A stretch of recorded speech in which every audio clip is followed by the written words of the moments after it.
ನಡೀತಿದೆ ಚಕ್ರಾಪುರಿ ದೇವಸ್ಥಾನದಲ್ಲಿ? ಉತ್ಸವದ ತಯಾರಿ, ಶ್ರೀಚಕ್ರ ಉದ್ಭವದ ದರ್ಶನಕ್ಕೆ ಜನ ಎಲ್ಲ ಕಾಯ್ತಿದ್ದಾರೆ. ಅದೆಲ್ಲ ಲೋಕದ ಸುದ್ದಿ ಆಯ್ತು. ನಮ್ಮನೆ ಸುದ್ದಿ ಹೇಳು. ಗೊತ್ತಾಗ್ತಿಲ್ಲ ಅಜ್ಜಮ್ಮ, ನೀವೇನ್ ಕೇಳ್ತಿದ್ದೀರಾ? ನೀನು ಹಾಲು, ಆ ಬಂಗಾರಿ ಬೆಕ್ಕು, ನೀವಿಬ್ರು ಕಣ್ಣು ಮುಚ್ಕೊಂಡು ಆಟ ಆಡ್ತಿರ್ಬಹುದು, ಆದ್ರೆ ಜನ ಕಣ್ಣು ಬಿಟ್ಕೊಂಡು ನೋಡ್ತಿದ್ದಾರೆ. ಅಂದ್ರೆ ಮಳ್ಳಿ, ಏನು ಗೊತ್ತಿಲ್ದವಳಂಗ ಆಡಬೇಡ. ಲಲಿತಾ ಹೋಗಿ ಆ ಬಂಗಾರಿ ಮನೆ ಮುಂದೆ ಅವ್ರ ಅಮ್ಮನಿಗೆ ಎಚ್ಚರಿಕೆ ಕೊಟ್ಟು ಬಂದ್ಲು. ಅವರಮ್ಮ ಇಲ್ಲಿಗೆ ಬಂದು ಯಕ್ಷಗಾನ ಮಾಡಿ ಸಹಸ್ರನಾಮ ಹಾಡಿ ಹೋದ್ಲು. ಏನಾಗಿತ್ತೇಳು ಆಗ ಒಪ್ಪಂದ? ನಿನ್ನ ಮುಖ ಅವನು ನೋಡಬಾರ್ದು, ಅವನ ಮುಖ ನೀನ್ ನೋಡಬಾರ್ದು, ಒಬ್ರಿಗೊಬ್ರು ಮಾತಾಡಬಾರ್ದು ಅಂತ ಅಲ್ವಾ? ಇಷ್ಟೆಲ್ಲ ಆದ್ರೂ ಅವನು ನೀನು ಚಕ್ಕಂದ ಆಡ್ತಿದ್ದೀರಲ್ಲ, ಎಷ್ಟೇ ಧೈರ್ಯ ನಿನಗೆ? ಅಯ್ಯೋ ಅಜ್ಜಮ್ಮ, ನಾನು ಅವನ ಹತ್ರ ಮಾತಾಡ್ಲಿಲ್ಲ. ಸುಳ್ಳು ಹೇಳ್ಬೇಡ, ನಾನ್ ನೋಡಿದ್ದೀನಿ ನೀವಿಬ್ರು ನಗ್ನಗ್ತಾ ನುಲಿತಾ ಮಾತಾಡ್ತಿದ್ದನ್ನ. ಅಯ್ಯೋ ಅಜ್ಜಮ್ಮ, ನಿಜವಾಗ್ಲೂ ಅದ್ ಏನಾಯ್ತು ಅಂದ್ರೆ? ಸಬೂ ಹೇಳ್ಬೇಡ ನೀನು, ಕಥೆ ಎಣಿಬೇಡ, ನನಗೆಲ್ಲ ಗೊತ್ತಿದೆ. ನಾನೇ ದೇವಸ್ಥಾನ ದಾರಿಲಿ ಇದೇ ಕಣ್ಣಿಂದ ನೋಡಿದ್ದೀನಿ. ನೀವ್ ನೋಡಿದ್ ಸತ್ಯ, ಆದ್ರೆ ನಾನ್ ಮಾತಾಡ್ತಿರ್ಲಿಲ್ಲ, ಅವನ್ ಮಾತಾಡ್ತಿದ್ದ, ನಾನ್ ಕೇಳಿಸ್ಕೊತಿದ್ದ ಅಷ್ಟೇ, ನಿಮ್ಮಾಣೆಗೂ.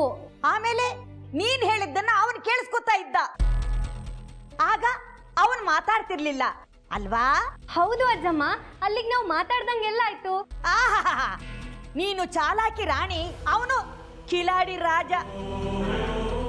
ನೀನ್ ಹೇಳಿದ್ದನ್ನ ಅವನು ಕೇಳಿಸ್ಕೊಂಡ್ರು, ಅವನು ಹೇಳಿದ್ದನ್ನ ನೀನ್ ಕೇಳಿಸ್ಕೊಂಡ್ರು, ಇಬ್ರು ಮಾತಾಡ್ತೀರಿ ಅಂತಾನೆ ಜನ ಹೇಳೋದು.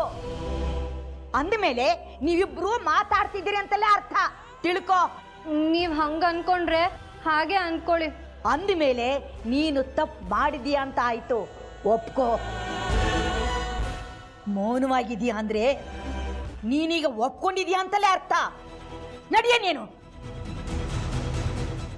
ಲಲಿತಾ, ಲೇ ಲಲಿತಾ, ಯಾಕೋಳನ್ ಹಾಗೆ ಎಳ್ಕೊಂಡ್ ಬರ್ತಾ ಇದ್ದೀರಾ? ಏನ್ ಮಾಡಿದ್ಲು? ಮತ್ತೇನಾದ್ರೂ ರಾಧಾ ಅಂತ ಮಾಡಿದ್ಲಾ? ಎಷ್ಟೆಲ್ಲ ಗಲಾಟೆಗಳಾಗಿವೆ. ದೇವಸ್ಥಾನದಲ್ಲಿ ಪಾವಿತ್ರತೆ ಕಮ್ಮಿ ಆಗಿ ಶ್ರೀಚಕ್ರಕ್ಕೆ ಚೋರ ಕಂಟಕವಿದೆ ಅಂತ ಇಡೀ ಊರೇ ಬೊಂಬಡಿ ಬಾರಿಸ್ಕೊಂಡು ಕಳವಳ ಪಡ್ತಾ ಇದೆ. ಅದನ್ನೇ ಮನಸ್ಸಿನಲ್ಲಿ ಇಟ್ಕೊಂಡು ಯೋಚನೆ ಮಾಡ್ತಾ ಇದ್ದೀಯಾ?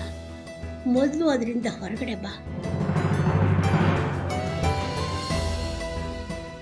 ನಾನೇನು ಯೋಚನೆ ಮಾಡ್ತಿಲ್ಲ ಅಜ್ಜಿ. ನಿನ್ನ ಚಿಕ್ಕ ಮಗುವಿಂದ ನೋಡ್ತಾ ಇದ್ದೀನಿ. ಯಾವುದಾದ್ರೂ ಯೋಚನೆಯಿಂದ ಹೊರಗಡೆ ಬಂದೆ ಅಂತ ನೀನು ಮಾತು ಹೇಳಿದ್ರು ನಿನ್ನ ಮನಸ್ಸೆಲ್ಲ ಅದರಲ್ಲೇ ಇರುತ್ತೆ. ಅದಿತಿ,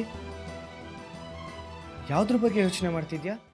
ಶ್ರೀಚಕ್ರ ನಮ್ಮ ಕೈವಶವಾದ್ರೆ ಇಡೀ ಜಗತ್ತೇ ನಮ್ಮ ಪಾಳೆ ಪಟ್ಟೆ.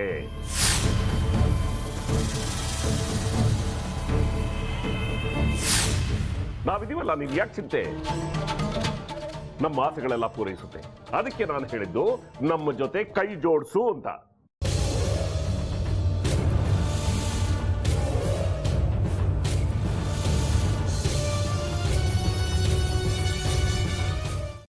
ವೆಜ್ ಖಾರ ಬಾತ್ ಮಾಡುವ ವಿಧಾನ: ಒಂದು ಬಾಣಲಿಗೆ ತುಪ್ಪ, ಸಾಸಿವೆ, ಕಡಲೆಬೇಳೆ, ಉದ್ದಿನಬೇಳೆ, ಗೋಡಂಬಿ ಹಾಕಿ ಹುರಿದು ಕರಿಬೇವು, ಬಾಡಿಗೆ ಮೆಣಸಿನಕಾಯಿ, ಕ್ಯಾರೆಟ್, ಬಟಾಣಿ, ಟೊಮ್ಯಾಟೊ, ಕಲ್ಲುಪ್ಪು, ಬೆಲ್ಲ, ಬಿಸಿಬೇಳೆ ಬಾತ್ ಪುಡಿ, ಅರಿಶಿನ, ರವೆಯ 3 ಅಳತೆಯಷ್ಟು ನೀರು ಹಾಕಿ ಚೆನ್ನಾಗಿ ಕುದಿ ಬಂದ ಮೇಲೆ ಹುರಿದ ಬನ್ಸಿ ರವೆ ಹಾಕಿ ಕಲಸಿ. ಈಗ ವೆಜ್ ಖಾರ ಬಾತ್ ಸವಿಯಲು.